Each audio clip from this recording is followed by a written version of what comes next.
ultrasound, magnetic resonance imaging, that's MRI, computer tomography or CT, fluoroscopy.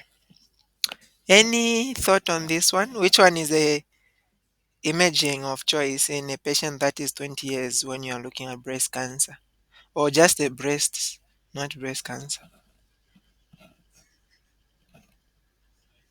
Okay. Thank you so much. Remember, when we are assessing a patient that has got a pathology of the breast, we are going to use the triple assessment. And the first thing that we are going to do is the clinical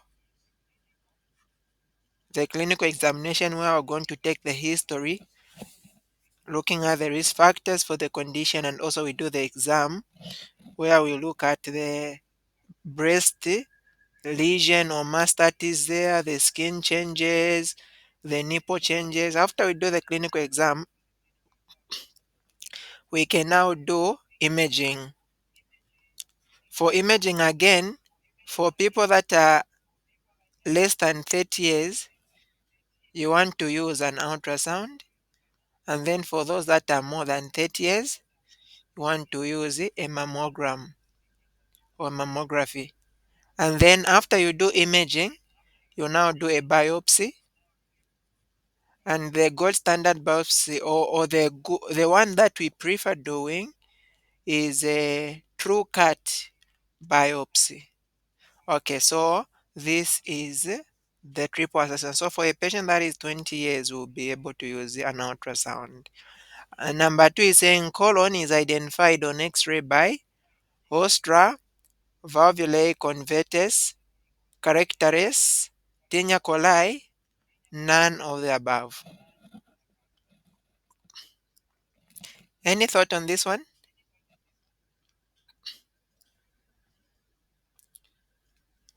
So when you're looking at, remember the GIT, you have got the small intestines going like that, and then you have got the large intestines, and then you have got, of course, the end there, right?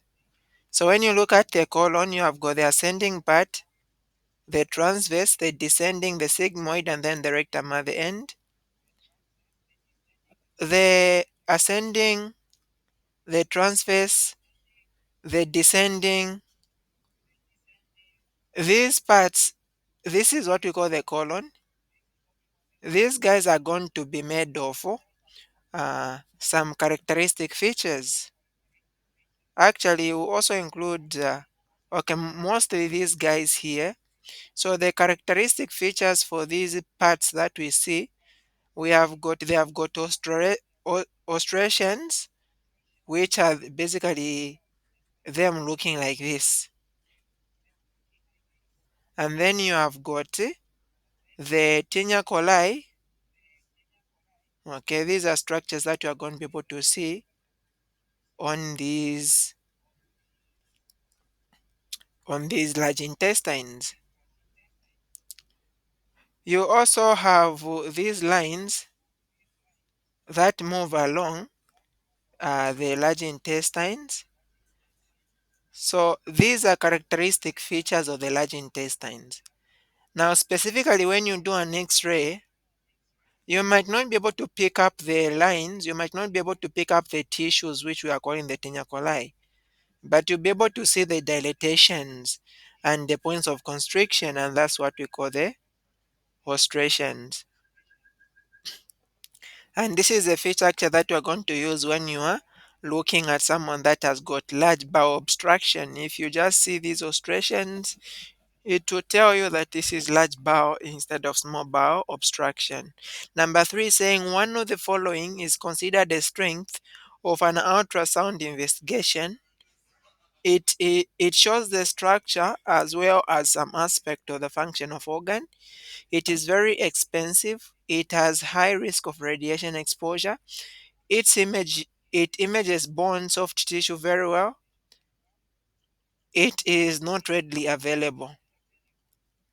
Which one is the strength of an ultrasound here?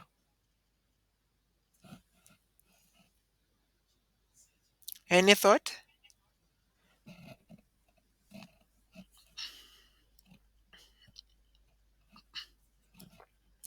So remember ultrasound, one thing that is very important should know is that it is not invasive. You don't need to penetrate or use radiations at all, right? You are simply putting this gel, let's say if it's on the belly, and then you are rubbing something and then you'll be seeing what's happening. So it's not invasive. Number one is that it's also readily available. Okay, it is cheap. But another thing is that an X-ray, I mean, ultrasound can help you to see the soft tissue as it is in time. Let's say if it's the heart, you can even tell the heart beating, or if it's the lung moving, or if it's the child, you can even tell when the child is moving. Okay, so it shows the structure as well as some aspect of the function of the organ. It's not really good, very good when it comes to bone. For soft tissues, it can be very good, but when it comes to bone, you want to use things like X-rays, the CTs. Number four is saying in a patient with spinal cord injury, anterior cord syndrome is characterized by loss of motor power, pain and temperature and touch, loss of motor power, pain and temperature sensation with preservation of touch, loss of pain and temperature sensation on the opposite side, loss of power and sensation above the lesion. Any thought on this one?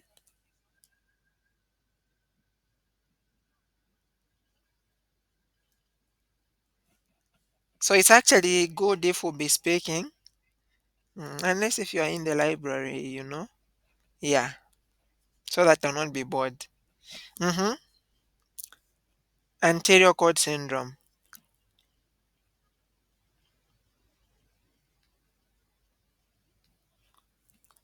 Okay. Yes, talk. Sorry, would you just say what you said again?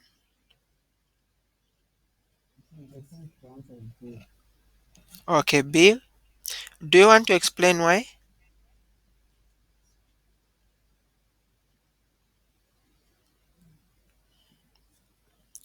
So, if there is loss of power, pain and temperature, but preservation of touch. So remember, in front, in the spinal cord, the anterior aspect, you are going to have the descending or the motor pathway, the corticospinal, and this one is going to be responsible for this power, right? And then again in the front, which is the front aspect of the spinal cord, we are going to have an ascending tract, specifically the spinothalamic or anterolateral, and this one is responsible for pain and temperature. Now, touch, proprioception, those are carried by the dorsal column, medial meniscus, which is in the posterior aspect of the spinal cord. And in anterior cord, it's only the anterior aspect that is involved, right? So that is that. So the answer is B. Number five is saying the following are complications of spinal cord injury except bronchopneumonia, decubitus ulcers, pyelonephritis, priapism, fecal impaction. Any thought on this one?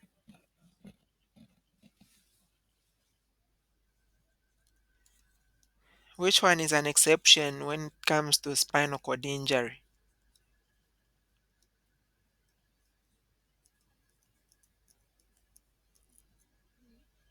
Anyone?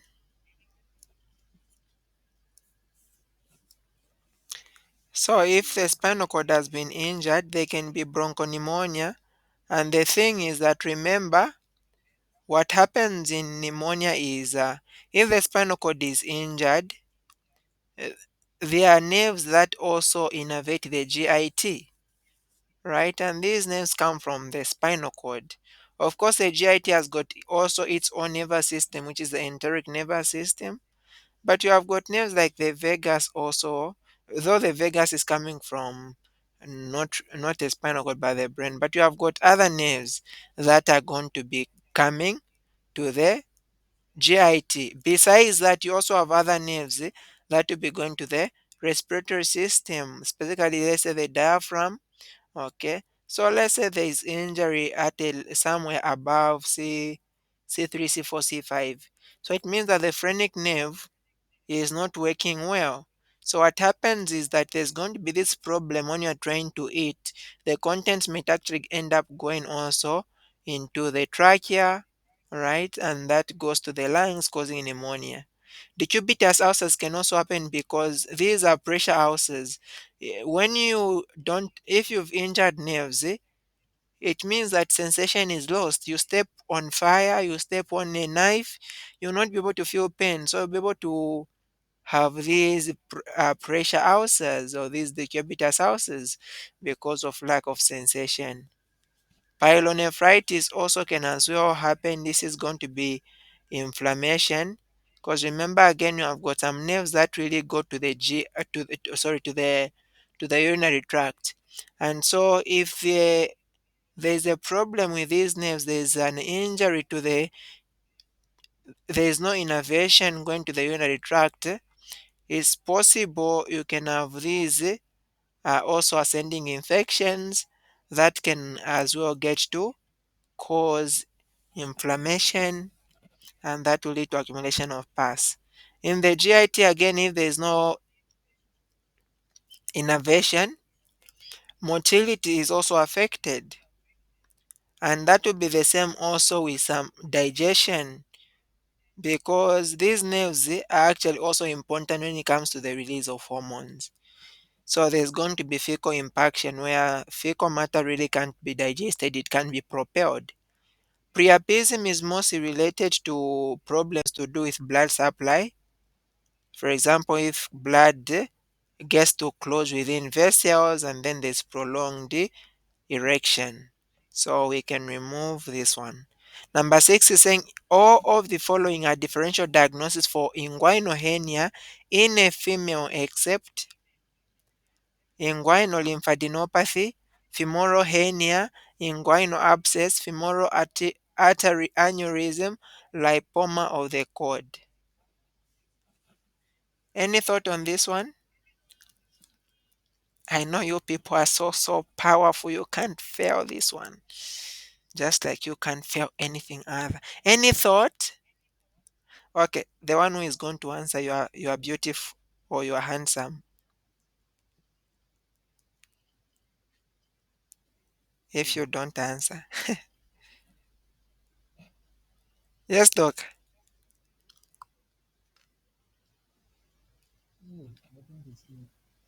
Okay. So the exception here is E. Now, the cord is not present in females. Okay, this is the spermatic cord. It's in males. When you look at the inguinal canal, okay, let me not talk about it yet. Number seven, cervical spinal injury should be suspected in a trauma patient with the following except.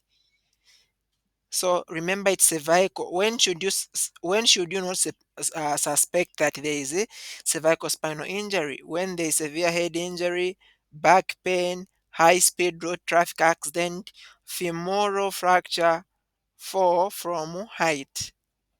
Any thought on this one?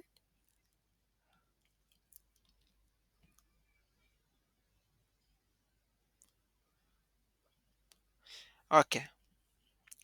So for the cervical spine, if someone has got severe head injury, likely they might injure the cervical spine. If they're having back pain can actually be just radiation or referred pain if there's also a spine injury. High speed road traffic accidents, this can as well cause a spinal injury. Femoral fracture, now femoral you are going all the way down. If there's a fracture of the femur, you not really take it up, right? But fall from a height, it can lead to to cervical injury. Now, of course, someone can have femoral fracture they also have a spinal injury. But just a femoral fracture will really not take you to suspecting spinal injury. Okay. But of course, if a patient comes, you want to assess the entire body. But looking at the agency, when someone has got a femoral fracture, you not start suspecting spine. Maybe you start suspecting quickly the pelvis. It might also be fractured. Number 8 is saying which statement is true concerning the inguinal canal. It is fully formed at birth. The roof is made by the internal oblique muscle. The anterior border is made up of conjoined tendon. It contains the spermatic cord and the femoral branch of the genitofemoral nerve. In males, the superficial ring is U-shaped. Any thought on this one? What do we think? Which one is true about the inguinal canal?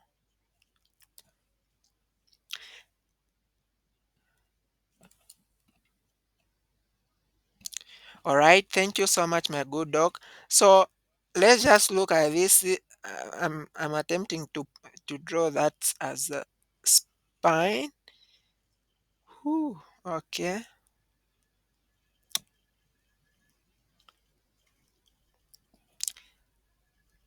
No, no, no. This one will disturb people when they sleep. Okay, just think of it. You have got the anterior superior iliac spine here, and then you have got the pubic tubercle. Attached to these two structures, you have got the inguinal ligament, right? And you know that for the layers of the abdominal wall, you have got external oblique muscle, internal oblique, transversus abdominis, and then you have got transversalis fascia, extraperitoneal fascia, and then you are going to have parietoperitoneum. Okay, so what happens when you are looking at the inguinal canal? It has got borders or boundaries, and you can easily remember by just looking at the layers of the abdomen. So anteriorly, the front aspect, okay, you are going to have the external oblique aponeurosis. Now this is because this canal is actually going to be on the middle. Okay, remember this is anterior superior iliac spine, this is a pubic tubercle, this guy is going to be somewhere here. All right, so it is not this side where I've got muscles, because as you go towards the midline, the muscles become the aponeurosis. But of course, some will still remain like that. So when you look at this now, anteriorly, just like we are saying, the externalmost muscle is the external oblique, and then internal oblique, and then transversus abdominis, and then we've got the transversalis fascia. So this guy here, external oblique, but it's aponeurosis, and then the internal oblique. Okay, those two guys are going to be the ones that are making up the anterior wall. Now, specifically, please take note that external oblique aponeurosis is on the entire length of the anterior wall, and then only the lateral half is going to be made up of internal oblique, and it's not an aponeurosis, it's actually a muscle for the internal oblique because it's on the lateral aspect. On the lateral aspect, you expect to find muscles instead of aponeurosis. When you go to the roof, which is the top part, think of these same guys here. Okay, when you're talking about the roof, you are basically talking about these inner layers. So you have got not going to the fascia yet here, but you have got the internal oblique and the transversus abdominis. It's both muscles. So think of on top, it is both muscles that are inside the external. Okay, so internal oblique and transversus abdominis. Now, to form the posterior, what happens is this: these same two muscles that are forming the roof are going to go and they cave. They cave. I want you to remember that these two muscles, internal oblique and transversus abdominis, they are going to go and cave, and then they go posteriorly. Okay, so if they go posteriorly, they've caved and they form what we call a conjoint tendon or falx inguinalis. So falx inguinalis is basically internal oblique and transversus abdominis which have joined together those tendon or the aponeurosis of those muscles. And that is only on the medial third. But the entire length of the posterior wall is going to be made up of the transversalis fascia, the guy that is more inside. And so the deep ring is an opening in the transversalis fascia. And where do you find the deep ring? It is 1.25 centimeters on top of the inguinal ligament, on what we call the mid inguinal point. And then you have got uh, the floor. The floor is basically made up of the same guy, the ligament. Okay, the upper surface of the inguinal ligament. Now it is not the entire length of the inguinal ligament, it's just that's what we call it, the middle. Is it the middle third? Yeah, it's just this aspect. It's not the entire length. So the upper surface. And then as you go medially, you also have what we call the lacunar ligament. Okay, so that is the floor. And then quickly, when you look at the contents of the inguinal canal, you have got three things as contents of the inguinal canal. So number one, you have got this guy, specifically in males, which we call the spermatic cord. And then you have got a nerve, which we call the ilioinguinal nerve. What is important about the ilioinguinal nerve is that it does not enter through the deep ring, but it comes out through the superficial ring. Superficial ring is an opening in which structure it is in the external oblique aponeurosis, while the deep ring is in the transversalis fascia. So the ilioinguinal nerve does not enter the deep ring, but it comes out through the superficial ring together with the spermatic cord. And then in females, we are going to have the round ligament of the uterus. These are the three structures. Now, specifically, if you look at the spermatic cord, it's also going to further have other structures. So it actually has got layers, the spermatic cord, okay, and the layers follow the same layers of the abdomen. The outermost layer comes from the, remember what is the outermost layer of the abdomen? It's external oblique. Okay, so the external oblique aponeurosis, and then followed by the internal oblique, not the aponeurosis but muscle, and then you have got the transversalis, not muscle but fascia, because the muscle actually blends somewhere. So these three guys, external oblique aponeurosis, internal oblique muscle, and then transversalis fascia. So the external oblique aponeurosis forms what we call the external spermatic fascia. The internal oblique muscle form what we call the cremasteric fascia and muscle, and then the transversalis fascia form what we call the internal spermatic fascia. Those are the covering of the spermatic cord. And then the contents, you have got vessels, nerves, and other structures. For the vessels, we have got four important vessels: testicular art. So we have got arteries, three of them, and then a vein. Okay. Testicular artery, which comes from the abdominal aorta directly, and then the artery to the vas deferens, which comes from the vesicular artery. This guy comes from the internal oblique. And then you have got cremasteric artery, which comes from the inferior epigastric. Okay, and then you have got the pampiniform plexus of veins. Of course, the left will go and drain into the renal vein, left renal vein, the right goes directly into the inferior vena cava. For the nerves, we have got two nerves: genital branch of the genitofemoral nerve, and then the autonomic plexus. Remember, the ilioinguinal is not part of this canal. It is a genital branch of the genitofemoral, not the femoral branch.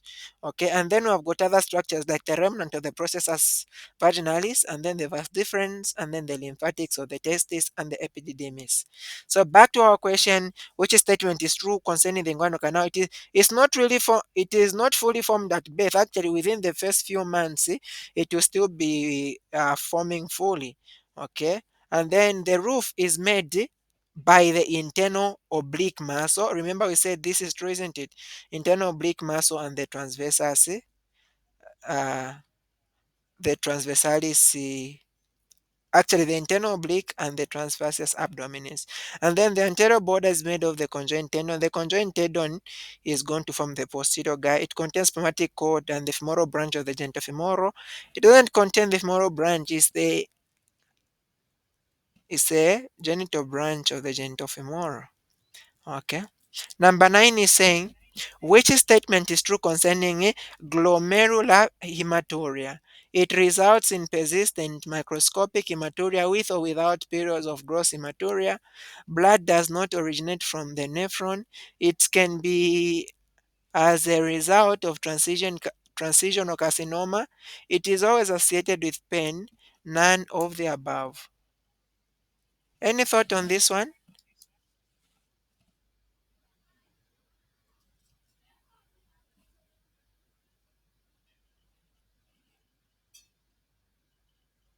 Anyone? Okay. Thank you so much. So remember, each kidney has got about a million nephrons. Now, specifically, a nephron is going to have parts, right? Okay, like that. Okay, we'll continue it like that. So we have got this part here. We call it the glomerulus, and we have got, of course, vessels which we call the Bowman's capsule, which will be uh now the glomerulus itself. Okay, let me put the vessels first.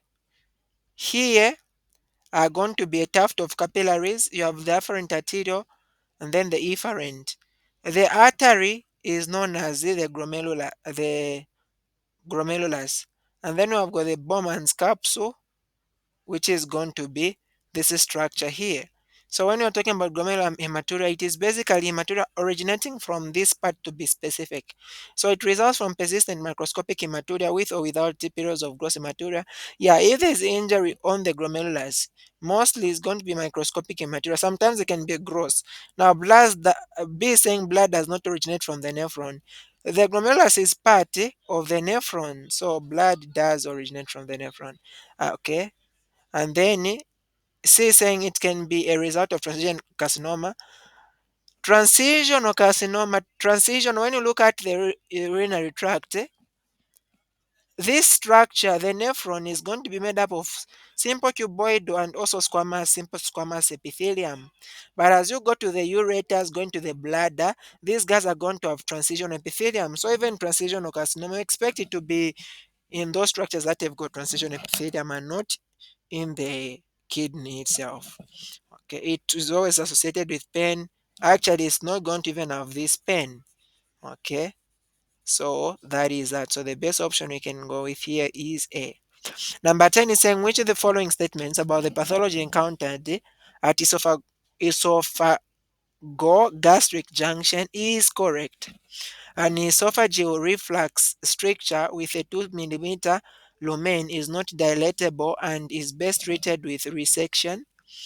A newly diagnosed radiographic distal esophageal stricture warrants dilatation and anti-reflux medical therapy. In patients with Barrett mucosa, the squamocolumnar epithelial junction occurs 3 centimeters or more proximal to the anatomical esophagogas- esophagogastric junction. Reflux esophagitis should be graded as mild, moderate, or severe. None of the statement is correct. Any thought on this one?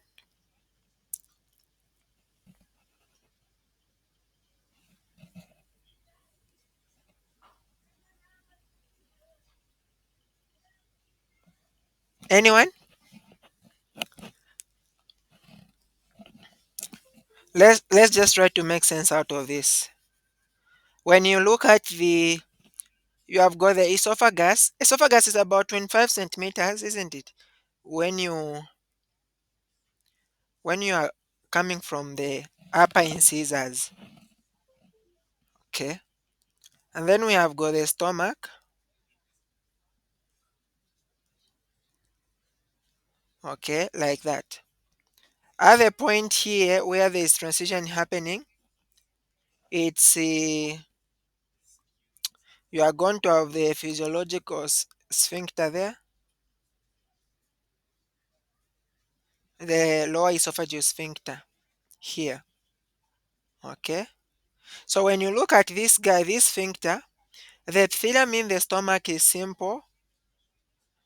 columnar, and then going up you have got stratified squamous, non-keratinized.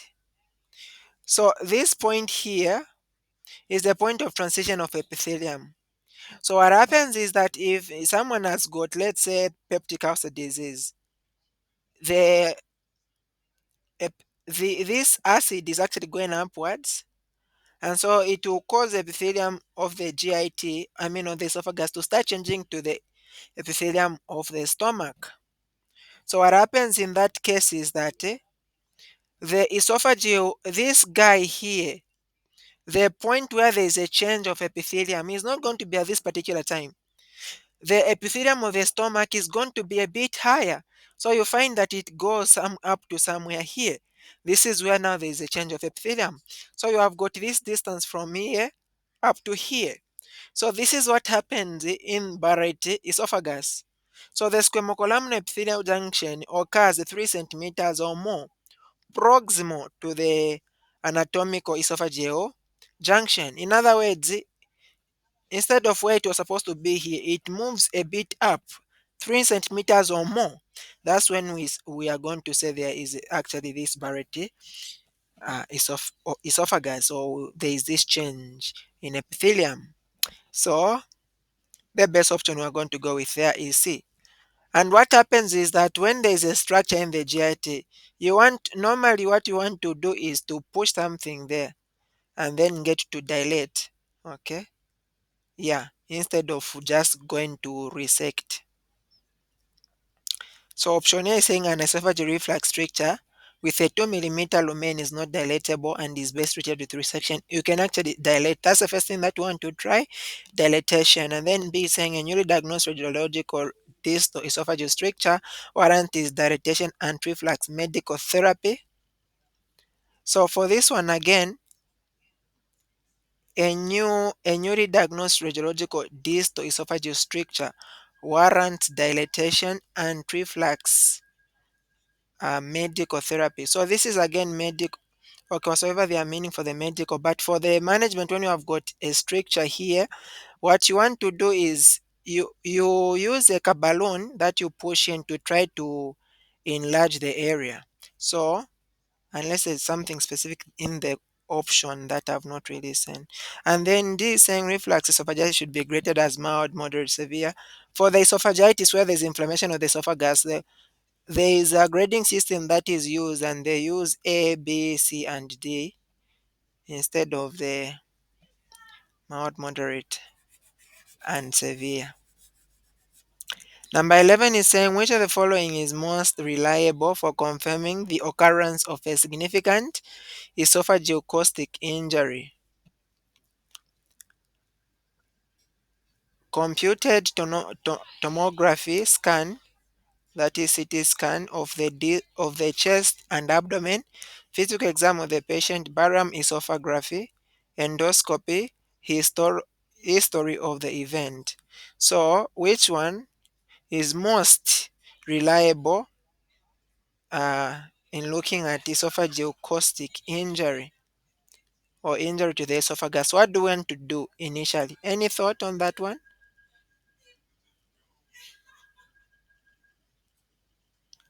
Okay, thank you so much. Yeah, so in esophageal injury, we want first to quickly, just like in most of the GI pathologies, right? We want to quickly do an endoscopy. We see what is really happening in the GIT. Okay, so endoscopy. Number 12 is saying which progressive enlargement of a mouth nodular goiter causes significant symptomatic tracheal compression. The preferred management in otherwise good risk patients is, okay, sorry, when progressive enlargement of a mouth nodular goiter causes symptomatic tracheal compression, the preferred management or in otherwise good risk patient is iodine treatment, thyroid hormone replacement treatment, surgical resection of abdominal thyroid, radioactive iodine treatment, propylphosphate thiouracil. Any thought on this one?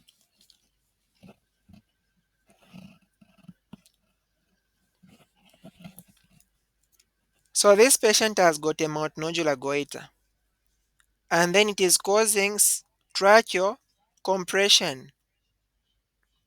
Okay, so if there is compression of the trachea in someone that has got a goiter, or maybe for cosmetic reasons, or maybe you suspect malignancy, those are indications for doing a thyroidectomy. So what you want to do there is surgical resection of the abnormal thyroid. Number 13 is saying a 60-year-old presents with a perianal swelling, diabetes, increase in temperature, swollen butt, tender and decryptus. So what's happening here? Debridement, incision and drainage, percutaneous drainage, serial aspiration, antibiotic and warm compression. I think what they're asking is what are you going to do? So they've come with a perianal swelling. There's a swelling there. And then they are a patient of diabetes, and then the area is actually warm, swollen, tender, and then there's cryptus. So for the symptoms that we can see here, risk factors, we have got diabetes. There can be an infection looking at the increase in temperature, and then the swelling. These are features of inflammation. Also swelling, that is feature of inflammation. Okay, tender, there's also cryptus. So these more points us, and this is remember happening in the butt, it's more points us to necrotizing fasciitis or like a Fournier's gangrene. And for a Fournier's gangrene, what you want to do is quickly debribe, okay? Debridement, remove all the dead tissue. All right. Yeah. Number 14 is saying a female patient presents with a hard mobile lump in a breast. Which investigation would be the most helpful in making the diagnosis of breast cancer? Fine needle aspiration cytology, core needle biopsy, bisection biopsy, mammography, wedge biopsy. Any thought on this one?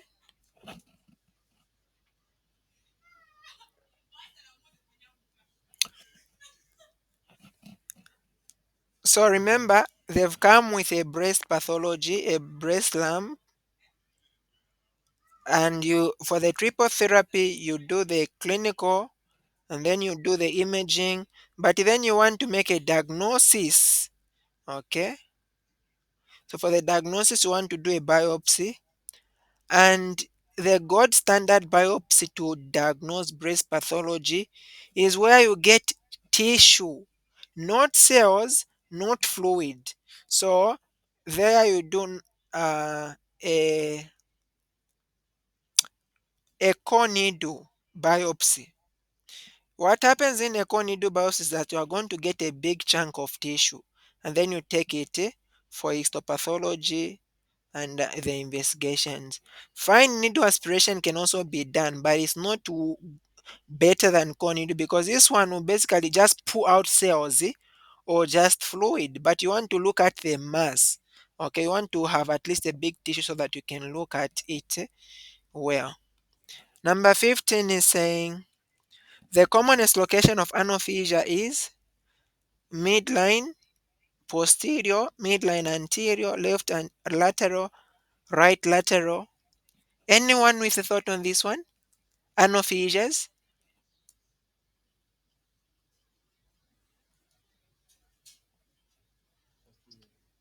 Okay, thank you so much. So, yes, a fissure is just a laceration, right? Let's say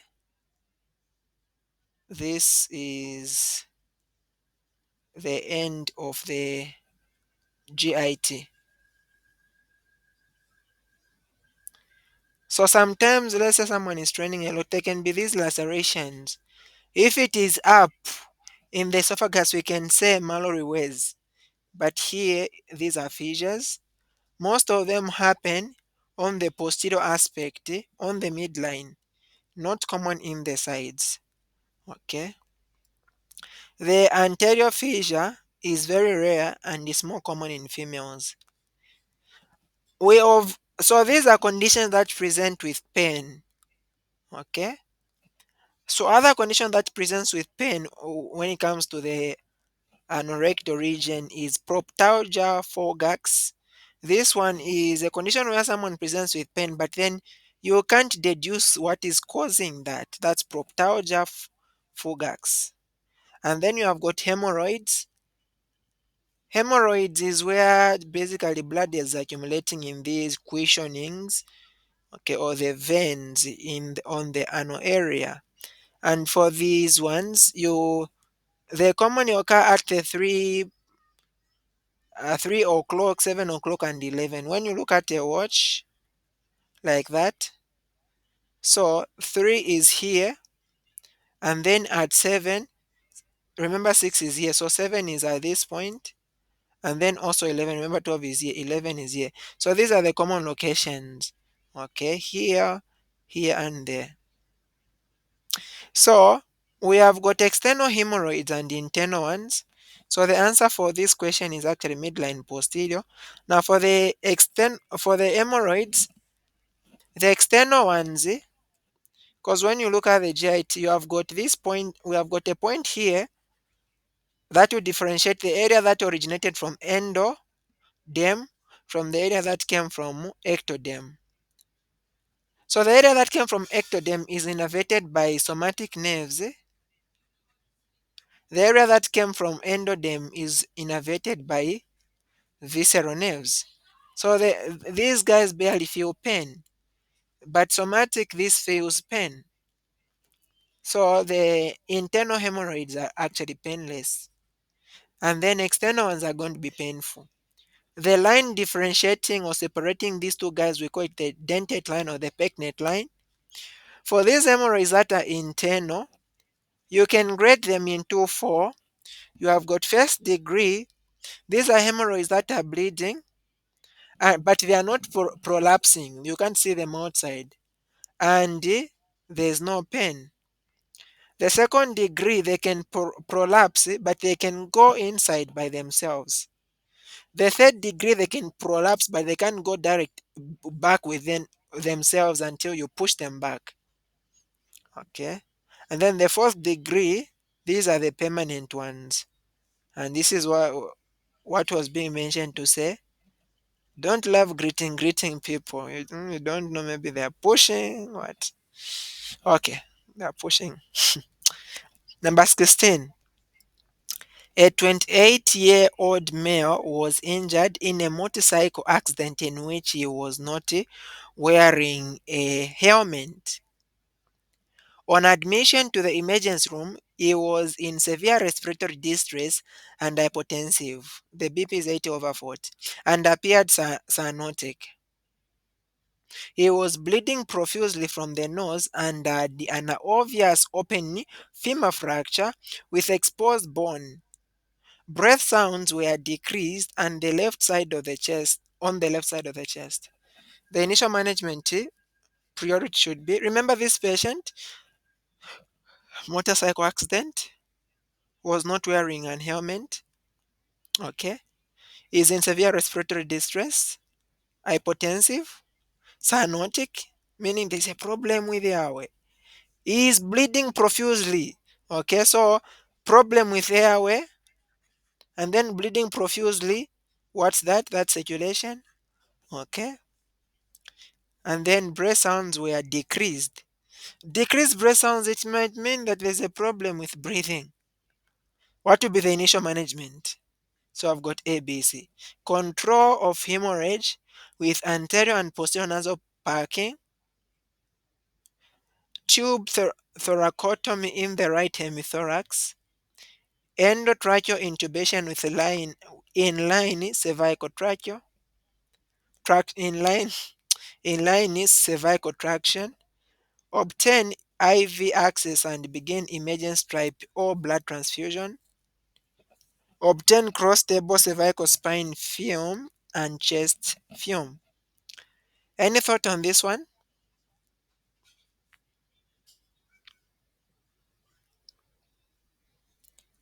So remember, we have got airway as a challenge, breathing as a challenge, circulation as a challenge. So for the management of this patient, we are going to go in the order ABCs because airway will quickly kill the patient. So I want to make sure that the patient is actually having air going to the lungs.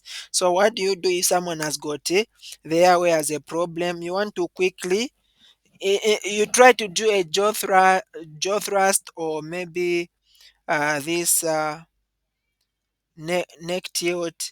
But in case still they are not breathing, quickly do an endotracheal intubation, okay, so that air, at least the airway, there is enough air to the patient, and then we can start dealing now with the breathing, circulation.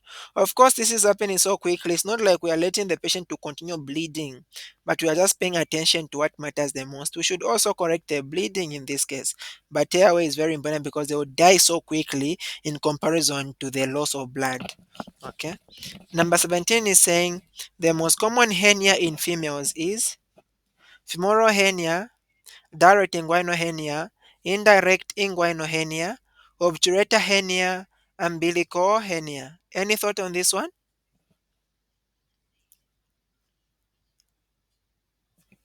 Any thought? Okay, the commonest hernia is the indirect inguinal one. Number 18 is saying the following arteries make the blood supply of the thyroid gland except superior thyroid arteries, inferior thyroid arteries, thyroid inner artery, middle thyroid artery, none of the above. So which one here is not part of the arteries that supply the thyroid gland?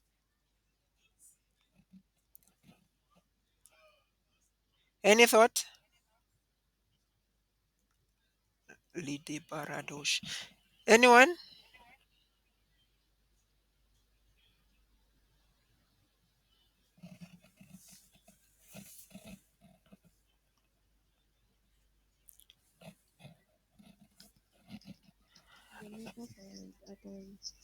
Okay. Okay, so I'm saying us I've seen a comment from our friend that the most common hernia in females is a femoral hernia. Maybe it's just a book that I was reading. Where did you get that one, Doc? So that we see which one to discard.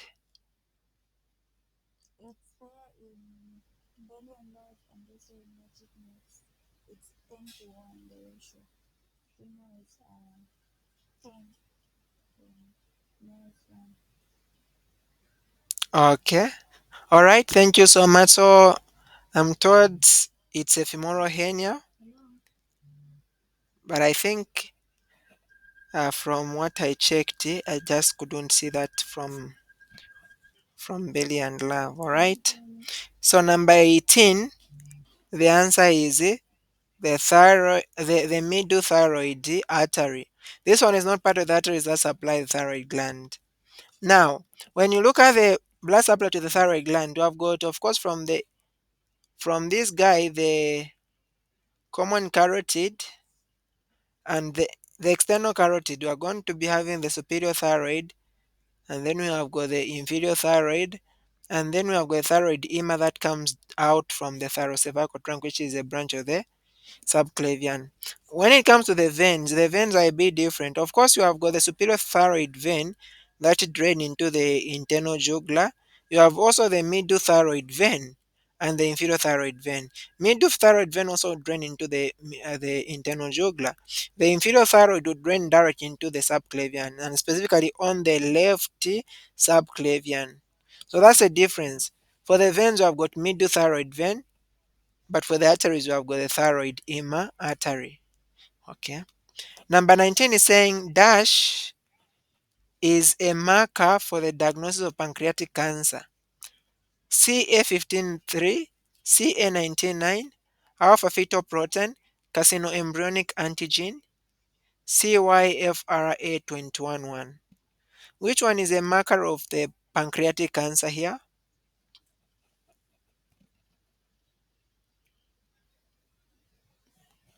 Anyone?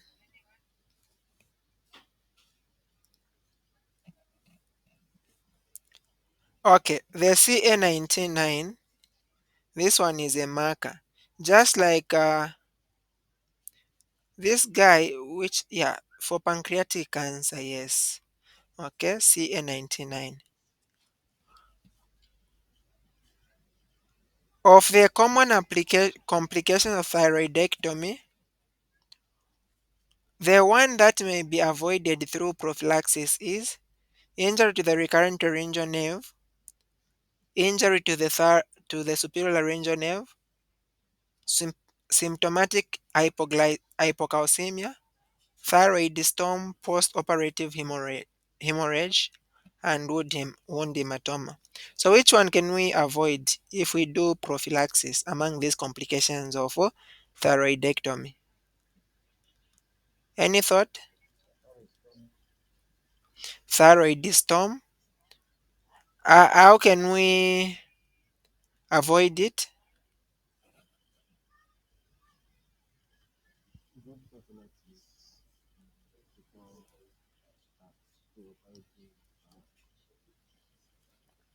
Okay, thank you so much.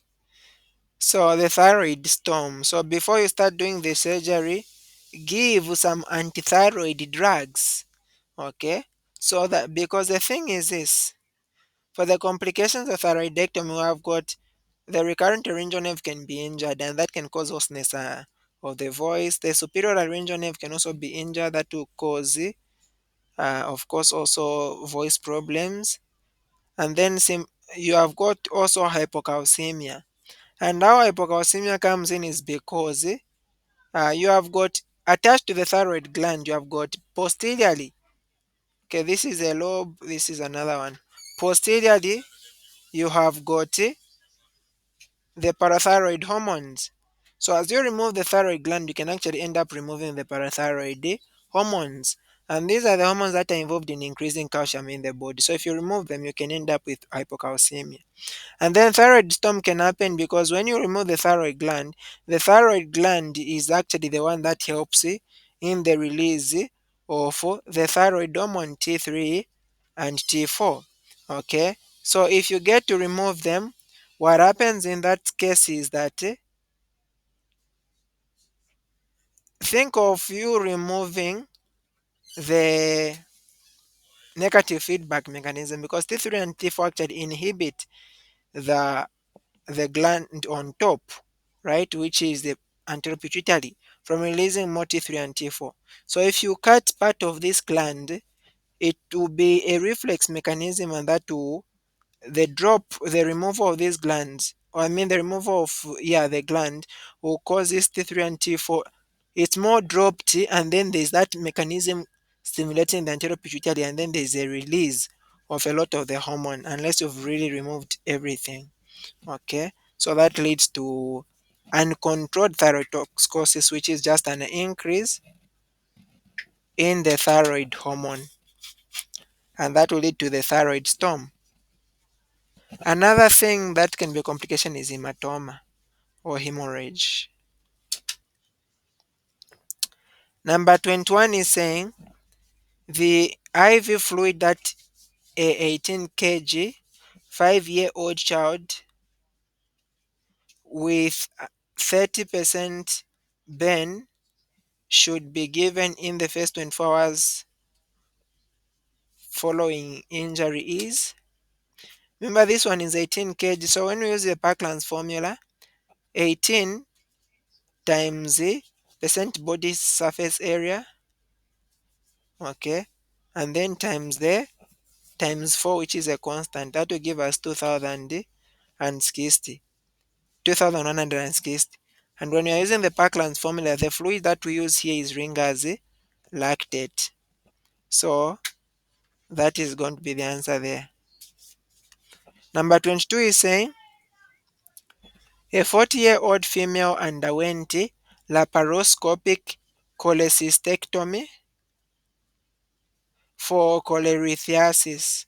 Prophylactic second-generation cephalosporin was administered during the induction of general anesthesia, as this operation is. So this guy underwent this laparoscopic cholecystitis. Now, when it comes to surgical wounds, wounds that are created during surgery, you classify them into 1 up to 4. Class 1 is a wound that is clean and there is no entry into the respiratory, the GI, or the GU system, and there's no inflammation. For example, when you are repairing a hernia, that one is a class 1. Okay, you don't go to the GI, GU, or respiratory, and it's clean. So that's a clean wound. And then class 2, we call it clean contaminated.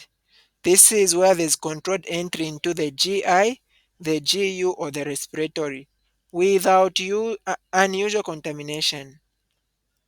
You are entering these organs but without unusual contamination. For example, when you are doing appendectomy, a gastric surgery, cholecystectomy, and then type 4 is known as contaminated wound. So this is where there's an open, fresh, traumatic wound which is less than 4 hours. Okay, traumatic. This one is going to be contaminated, and there's gross spillage from GI, and there's major break in a septic technique. Let's say, for example, you're doing a procedure and then uh, the procedure that's supposed to be aseptic becomes septic, and then there's a spillage of contents, GI contents. So that one is known as a contaminated wound. And then 4 is a dirty or traumatic wound with devitalized tissue, with a existing infection or abscess or even a perforated organ. So for this one, which is a cholecystectomy, this one is a class 2. Okay, which is a clean contaminated wound. 23 is saying the following are the clinical signs in acute appendicitis except pyrexia, rebound tenderness, absent bowel sound, Rovsing sign, pointing sign. Anyone with a thought here, which one is not a sign in acute appendicitis?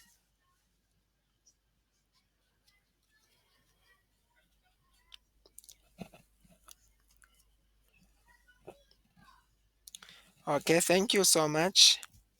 Yeah, absence bowel sounds. This might be in obstruction, not in appendicitis. So for appendicitis, we use Mantrails.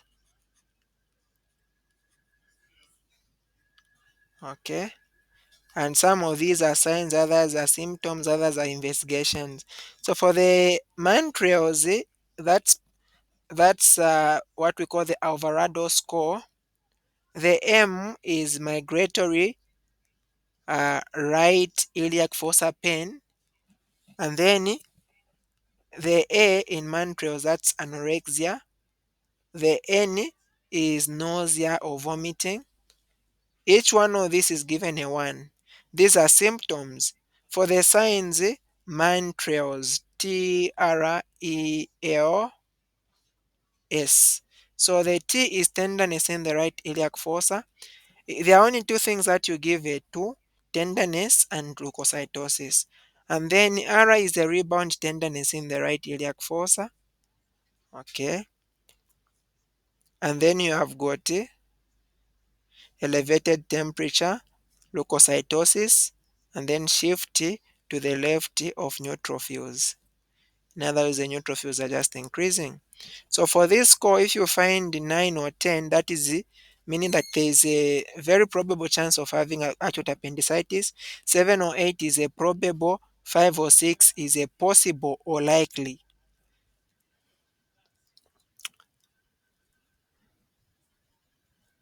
So number 24 is saying the mesoappendix contains appendicular artery which arises from superior mesenteric artery, ileochoric artery, anterior cecal artery, posterior cecal artery, accessory appendicular. Now, when you look at this appendicular artery, the first thing is you have got the superior mesenteric artery, which will give you a branch which you call the ileochoric. It's from the ileochoric that you are going to have the appendicular artery. So superior mesenteric is true, but it's not the actual one where appendicular is coming from. So it's ileochoric. Number 25 is saying a 29-year-old man working at a factory sustained burn injury secondary to hot water. His entire anterior tarsal and anterior aspect of the right upper arm were involved. On exam, there was blistering, blanching, erythema, and a normal pinprick sensation. Classify the burn injury if the land and Browder chart was used. So the first thing is here there is blistering, blanching, erythema, normal pinprick. This is pointing to a superficial partial burn. So these options are possible options. The next thing is we now need to calculate the percentage burn. Remember the entire anterior tarsal was involved and the anterior aspect of the right upper limb. Anterior tarsal is the chest and the abdomen. Anterior aspect of the right upper limb. So you have got the upper limb, okay, you have the upper limb, but only the anterior aspect of the right upper arm to be specific. So it's only here. So when you're using the Land and Browder classification, for an adult, the upper limb is given a 4, meaning the arm is going to be a 2, right? And then when you're using the rule of nines, the chest and the thoracic, which is the chest and abdomen, will be given 18. But when you are giving the Land and Browder for an adult, these two guys are going to be given, what's that? Is it a 13? Yeah, a 13. So when you get that 13, you add to these two, that is going to give you 15. So that gives us this as the best answer. If we were using the rule of nines, the answer wouldn't have been 15. Because for the rule of nines, the anterior abdomen is actually 18. The upper limb is a 9. Okay. So for this 9, what you do is that you are going to divide it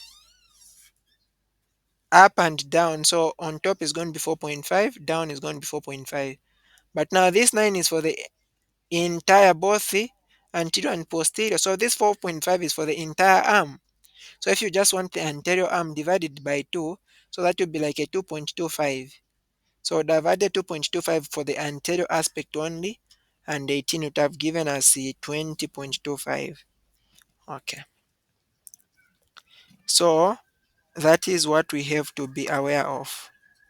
Okay. So for the Land and Browder, the entire upper limb, you can see 2 plus 2, that is a 4, a 4 in front and a 4 at the back, so that is 8. Okay. Number 26 is saying concerning hereditary non-polyposis colorectal cancer, germline mutations occur in any of 4 DNA mismatch repair genes except. When you look at the colorectal cancer, it is associated with two syndromes. The first one is known as the hereditary non-polyposis colorectal cancer, hereditary non-polyposis colorectal cancer. The other syndrome it is associated with is known as the familial adenomatous polyposis. Familial adenomatous polyposis. Familial adenomatous polyposis is because of a defect on chromosome number 5 in a gene which we call the APC gene. Okay, this one can be character.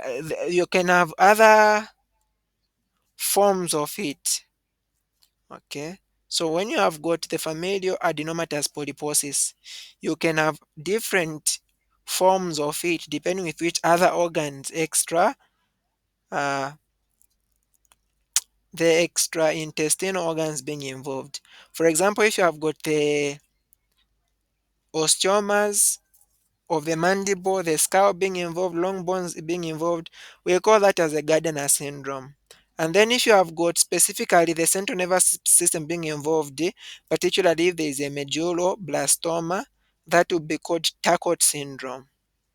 Now, for the hereditary non-polyposis colorectal cancer, the problem here is that there's going to be abnormal mismatch repair genes. Remember, during the cell cycle, you have got genes that are supposed to help in correction of mistakes.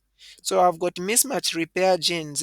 You have got the MSH, you have got also the MLH, and then you have got the PMS. So these three genes. So for the MSH, these ones we have got two, and we have got six, MSH6 and MSH2. For the ML, we have got one. We also have ML, that's is it a 2? Actually, the ML is 1 and 3. A 2 is for the MSH. For the PMS, we also have two of them. Total there are 6. So we have got PMS2 and also 1. So these 6 genes are the ones that are going to be associated with the hereditary non-polyposis colorectal cancer. It's also known as the Lynch syndrome. So for the answers that we've been given, MLH1, MSH2, MSH6, PMS2, HSA21. So the exception is this one. Okay. Number 29, 7 is saying, when doing a neurological exam of upper limb, all the dermatomes are tested. A logical way is to start testing over the shoulder and to move along the lateral and aspect of the arm and up to the medial side. Which dermatome is tested over the superior tip of the shoulder? So when you look at these dermatomes, the posterior aspect of the head, that is C2, the neck is C3, the shoulder is C4, and then going to the arm, we have got C5, and then we have got C6, also part of the forearm, a little part of the arm and forearm to the big key, to the thumb, and then we have got C7 between the thumb and the first finger, or the second one, and then C8 going to the posterior aspect. After C8 we go to the T's. So T1 is going to be on the posterior aspect, and then T2. From T2 up to T2 of these guys are on the trunk. Okay. And then you have got L1, which will be coming down now from where T12 has ended up to the end. So L1, so L1, L2, L3, and L4, these ones are will be covering all the way up to the anterior aspect of the thigh, also the leg, and the top part of the foot. And then the SCs will cover the posterior aspect. Actually, where I've got the anal opening, that will be S5. So when you're talking about the shoulder, the tip of the shoulder, that is S4, as we can see here.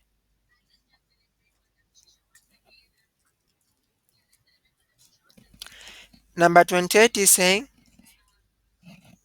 a 70-year-old man has a 1.5 centimeter ulcerated lesion in his right buttocks, 2 centimeters distal to the intersphincteric groove.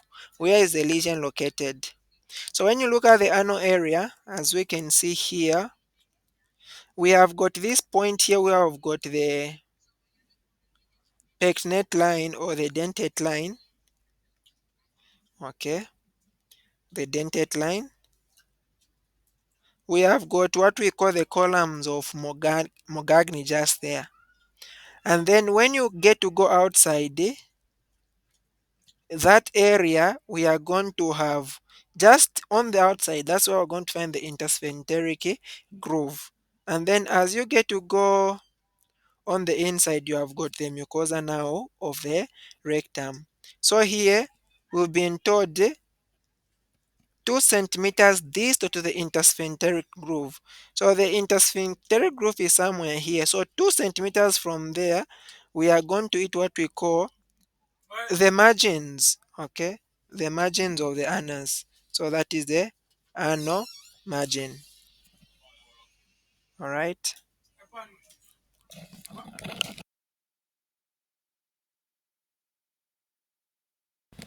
Yeah, so that is that. So the ano margin is going to be found as you go down the intersphincteric groove.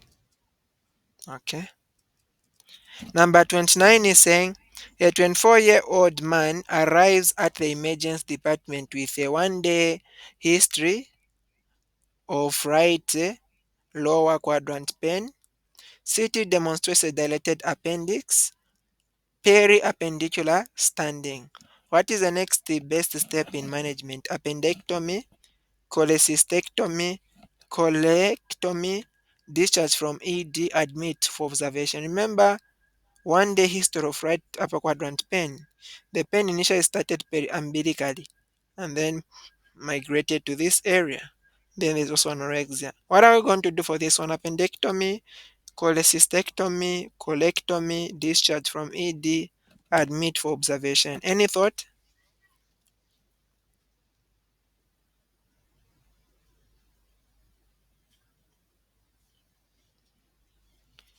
Any thought for this one?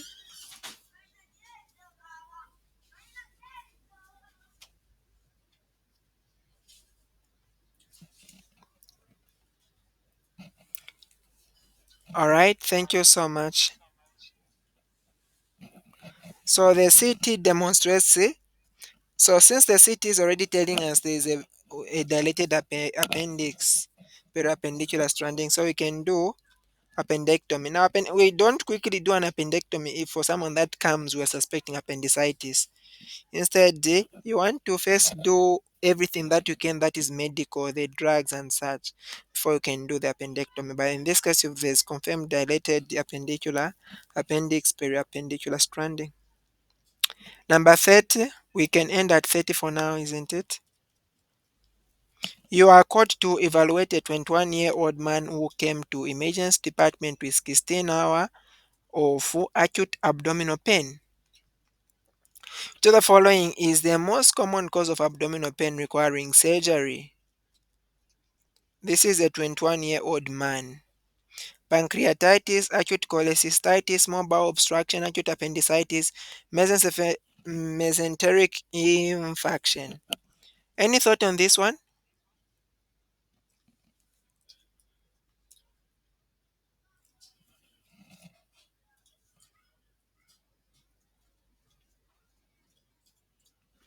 All right, thank you so much. So the commonest is an acute appendicitis. Actually, depending on the age, the different differentials for an acute abdomen in infants, there is intussusception, incarcerated hernia, valvulus, appendicitis. These are medical, these ones require surgery. Those that require medical treatment, there is colic, GERD, acute gastroenteritis, viral syndromes, milk protein allergy. And then in children, appendicitis is still there, intussusception, incarcerated hernia, trauma, testicular torsion, okay, renal stones. So these ones from here require medical treatment. Things like acute gastroenteritis, urinary tract infection, lobar pneumonia, functional abdominal pain, viral syndrome, strep pharyngitis, constipation, hemolytic uremic syndrome, inflammatory bowel disease, diabetes, ketoacidosis, skin cell crisis, sickle cell crisis. In adolescents, you have got trauma, appendicitis, there's ectopic pregnancy in females.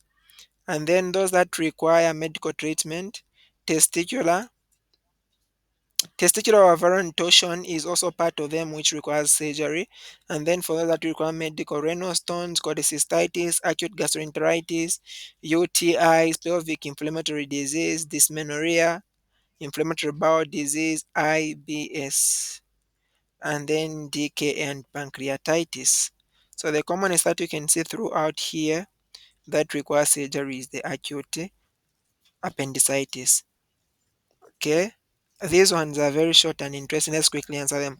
Which fluid needs to be used to inflate the balloon of the Foley catheter? 50% dextrose, iodine solution, water for injection, tap water, Savlon. So for us who've been catheterizing, which fluid do we use?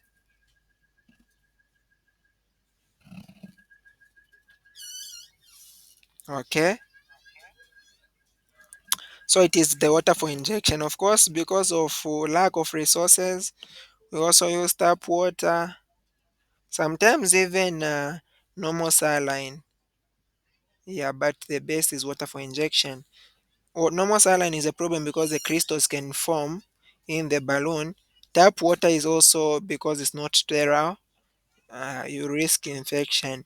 In a 17-year-old boy who is sexually not active, the most likely cause of scrotal swelling is testicular torsion, orchitis, prostate cancer, hydrocele, urethritis. What's the most common cause of scrotal swelling for someone that is not sexually active? Any thought?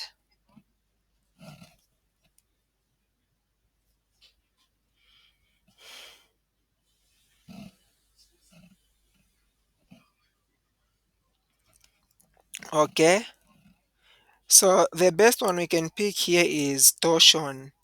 For someone that is young, hydrocele is one of those, but not in comparison to the torsion, testicular torsion. Which of the following is the investigation of choice for diagnosing carcinoma colon? X-ray, abdomen, CT scan, colonoscopy, barium enema, full blood count. Any thought?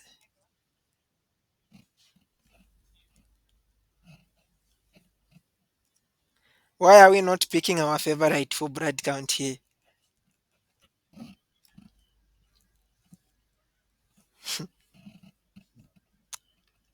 So the best one we would do is we want to view what's happening in the colon. So colonoscopy, right? Colonoscopy, you can actually also get some cells as you get to view what's happening. Villus adenoma presents as hypercalcemia, hypokalemia, hyperphosphatemia, all the above, none of the above. Any thought on this one? Adenomas, how do they present? Okay, thank you so much, Hypo. So an adenoma is a precancerous lesion. It's not malignant, it's benign. Okay, but there is risk for developing cancer later on. You have got tubular adenomas, villus adenomas, tuberovillus adenomas. This is basically when you are looking at the GIT. And for these ones, the tubular adenomas are the ones that are mostly going to be associated with. These ones have got low risk of malignancy, while the tubulovillus are going to have intermediate risk. The villus ones, okay, looking like that, those guys are going to have high risk of malignance, the villus. And then clinically, the presentation, patients that have got adenomas, normally these ones are going to be asymptomatic, but they can present also with rectal bleeding, which can also be occult or even ovate bleeding, like you can see it, mucus discharge, and secretory diarrhea. Okay, because of this destruction to the epithelial cells. But because of this secretory diarrhea, what is happening is that you are losing electrolytes, and particularly potassium is going to be lost, so you remain with hypokalemia. And then there also be changes in bowel habits because of this secretory diarrhea, so someone is going to be having diarrhea. Now, there's what we call the adenoma carcinoma sequelae. This is a sequence that leads to the formation of cancer. So in the adenoma carcinoma sequelae, so the answer here is hypokalemia. Okay, villus adenoma presents as hypokalemia. So the adenoma carcinoma sequelae tells this is a stepwise progression from normal epithelium of the colon all the way to cancer. So you start with the normal epithelium. Now what happens is that when there's a mutation, for example, for someone that has got what we call the he familial adenomatous polyps. there is a problem because the APC gene is going to be mutated.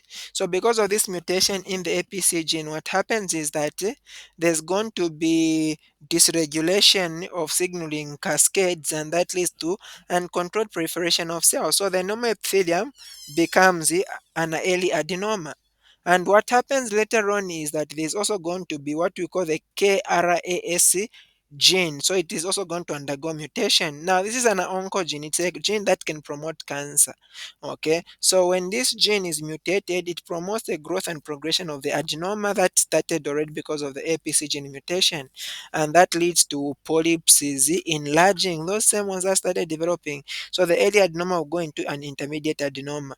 And so what happens later on is that the tumor suppressor genes also will be affected, specifically the DCC on chromosome 18 will be also affected. So the intermediate adenoma later converts to the late adenoma.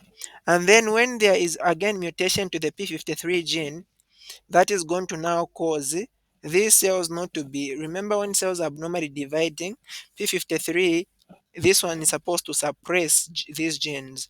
Okay, so what happens that abnormal proliferation cannot be suppressed, and so what happens is that the late adenoma can be converted to carcinoma. So please don't forget APC gene, the CRAS, and also the P53. So you started with a normal epithelium, you went to an adenoma, the adenoma had to grow, and then you have a carcinoma. That's how colorectal cancer comes about. 35 is saying late death in Benz is due to sepsis, hypovolemia, contracture, neurological, neurogenic, electrolyte imbalance. Which one is a late cause of death in Benz?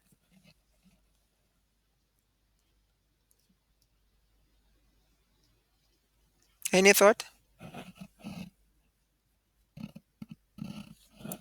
Okay, so for the Benz, the causes of death in Benz include hypovolemia, renal failure, pulmonary edema and acute respiratory distress syndrome, septicemia, multi-organ failure, and acute airway block. Okay, so these are the causes of death. Now, specifically, when you look at these causes of death, sepsis is going to be one of the late causes, okay, of death. Hypovolemia might not take that much time, but for the sepsis, infection has to spread and then start having effects, and that doesn't happen there and then. 36. So we're ending on 40 since these questions are nice and short. In burns, which of the following is a medium of choice? 10% dextrose, ringers lactate, isotonic, isolite M, glucose, 50% dextrose. Any thought on that one? The fluid of choice in burns.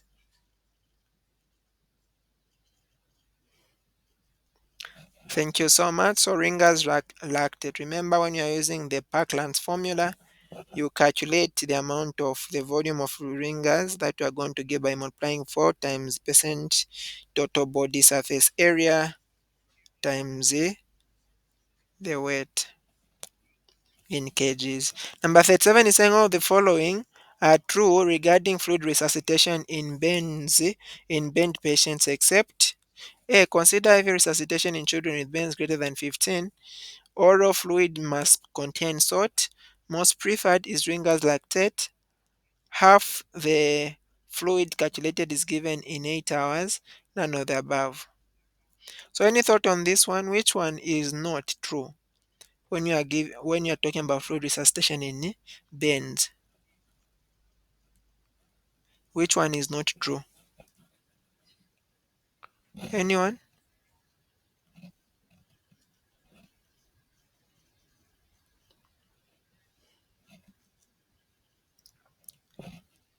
Okay. So for this one, we know that for children, any bend that is more than 10%, you give them fluids. 15% is part of 10%, so that is true. So consider if IV resuscitation in children with bends greater than 15. So being greater than 15 also means that you are greater than 10. Okay, unless if they said only. And then oral fluids must contain salt. We know Ringer's lactate also does contain, isn't it? Contains the sodium. Most preferred is Ringer's lactate, and that's true. Half the fluid calculated is given in 8 hours. We know this is also true, isn't it? Okay, when you calculate using the Parkland's formula, half, which is 50%, you give it in the first 8 hours. The other 50% you give it in the next 16 hours. Okay, and then, so the best option here is none of the above because none of these. So all the following are true regarding, okay, we want what is true regarding fluid resuscitation. Okay, or except. So none of them is an exception here because all of them are correct. Number 38, in second degree burns, re-epithelialization occurs around 1 week, 2 weeks, 3 weeks, 4 weeks, 5 weeks. Any thought on this one? Remember, for the burns, we have got the superficial, which are the first degree, and then we have got the partial, which can either be superficial and deep. These ones are second degree, and then we have got the third degrees. These ones are full length, and then we have got fourth degree bends. First degree bends normally heal within the first 1 week, about 7 to 10 days they've healed, and they completely heal without any formation of scars. Partial, the superficial partial, these ones will also quickly heal, okay, in the second by the second week, and they also don't form a scar. Deep partial also heal, though the scar might form a bit, but then they also have got good healing within a matter of few weeks. Third degree, these ones are going to heal with a scar. Of course, the deep partial also form a bit of a scar, but healing will also happen as a mixture of reepithelialization and also scar formation. Third degree, these guys will heal in a matter of weeks to months, and these ones definitely scar will be there. The fourth degree guys, these ones you require actually to graft or to put skin and whatever you can put. Okay. So by 2 weeks reepithelialization happens in second degree burns. 39 is saying select a statement about the head trauma and hematomas. Epidural hematoma are usually from veins. At presentation, most patients with epidural hematomas are unconscious. The elderly often can develop epidural hematomas with minor head trauma. Subdural hematomas often require arterial ligation due to the rapid increase in intracranial pressure. Subdural hematoma are lens shaped. Now, before I even answer this question, when you are talking about these hematomas, we have epidural and subdural. We need to compare epi, which is above the dura. Okay, that's epidural. It's above the dura. This one, the cause is when there is lateral skull fracture. So specifically, there is a tear in the anterior branch of the middle meningeal artery. The onset for epidural hematomas is usually immediate. Okay, and then there'll be a lucid interval. Like someone is okay, they faint, and then it's like they wake up and then they faint again. So there's that lucid interval. Okay, so there's temporary improvement in consciousness after initial loss before rapid deterioration. So this is the classic form thing in epidural hematoma. Epidural hematoma is common in patients, in young patients after severe trauma to the head. For the diagnosis, when you look at the head, the way it appears on MRI, it is lens shaped. Okay, in other words, this biconcave, it looks like this. That's biconcave or lens shaped hyperdensity. and it is arterial in origin. So it will be expanding, it will be rapidly expanding, doesn't it's not just the same. And then for the subdural, this one you can classify it. The epidural is nearly always acute. Subdural can classify it into acute, subacute, and chronic. The acute is there's a rupture in the bridging veins. The chronic also in the bridging veins, but then it is the blood is accumulating slowly because you know veins, the blood move at a slow pace.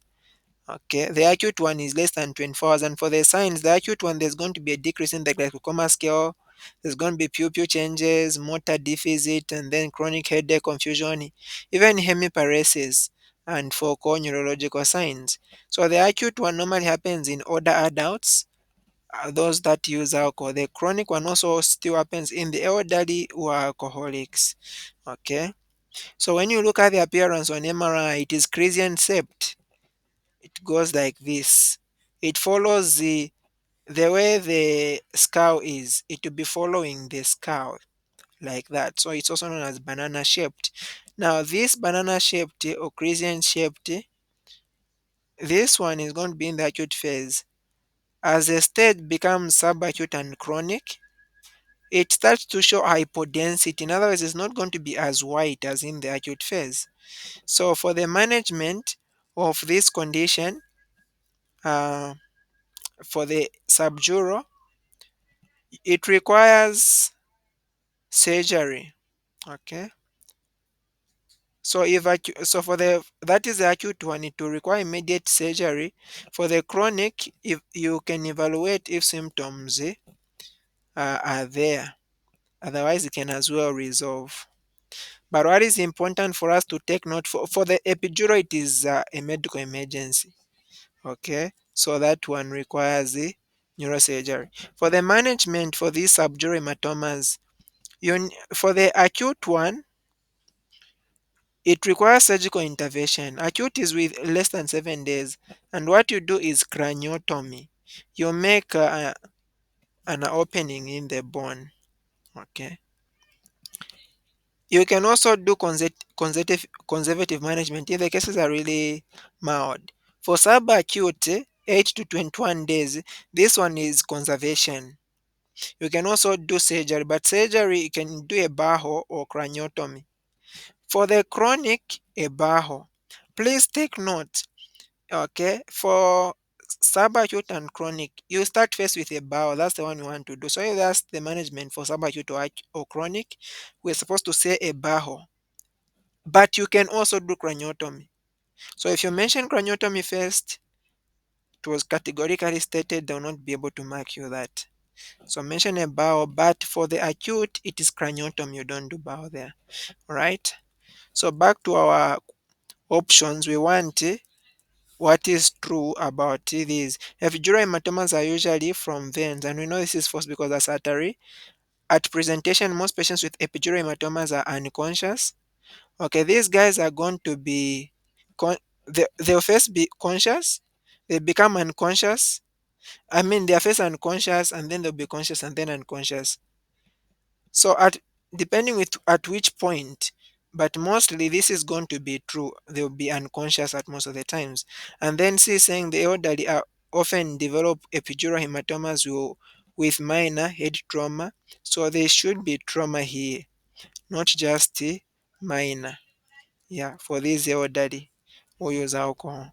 And then subdural hematomas often require arterial ligation due to the rapid increase in intracranial pressure. So for these subdural hematomas, not really arterial ligation. We talked of the management where you want to do the barholes and craniotomy. And then subdural hematoma are lens shaped. The lens shaped is actually epidural because this subdural are crescent shaped or banana shaped. So I think the best one we can pick here is B. At presentation, most patients with epidural are unconscious. They might have that lucid interval where they become conscious but still become unconscious. The last one A 32-year-old man with a severe head injury developed signs of raised intracranial pressure due to space-occupying lesion in the middle cranial fossa. Which of the following is not a characteristic of ankle herniation? Remember, there is severe head injury. So what happens is that in severe head injury, also there's going to be ankle herniation. Okay, where basically the temporal lobe, which is part of the temporal lobe, the medial temporal lobe, that's called the uncus, is going to be displaced downwards. Okay, you can see the way it's going. This is the uncus through the tentorial notch, the tentorial cerebelli. And that will end up compressing on these structures there. You have got the midbrain there, you have got cranial nerve number 3, you have got the posterior cerebral artery. Okay, and then there can be an increase in intracranial pressure. So what happens in this case, if there's a compression to cranial nerve number 3, there will be ipsilateral papillary dilatation, there will be ptosis, there will be also the eye being deviated down and outward because of the effect on cranial nerve number 3. If there's an involvement of the posterior cerebral artery, the patient is going to present with contralateral homonymous hemianopsia because the posterior cerebral artery will supply the occipital lobe where vision is. Okay, contralateral homonymous hemianopsia. Reticular fiber activation system, because in the brain stem, the pons and the midbrain, you have got a reticular formation. So what happens is that if those guys are injured or involved, there'll be a decrease in the level of consciousness. Okay, so the clinical features, therefore, dilated ipsilateral dilated fixed pupils when there's involvement of cranial nerve number 3 on the same side, and then the other effects will be on opposite side. Motor deficit will be on the opposite side because of the involvement of the corticospinal, because remember the corticospinal, it starts like this. When it reaches the medulla, it crosses and goes the other side. Of course, some few fibers will still remain this on the same side. Visual deficit also will be on the opposite side. Okay, contralateral homonymous hemianopsia, and then consciousness will be altered. The patient can be in a coma. So that's what happens in ankle herniation. So which of the following is not a characteristic? Ipsilateral papillary dilatation, contralateral hemiparesis, decreased level of consciousness, bilateral papilloedema. What do we think is not a complication here?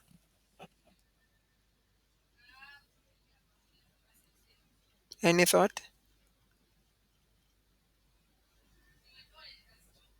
So it is a bilateral papilloedema. So that one is the exception.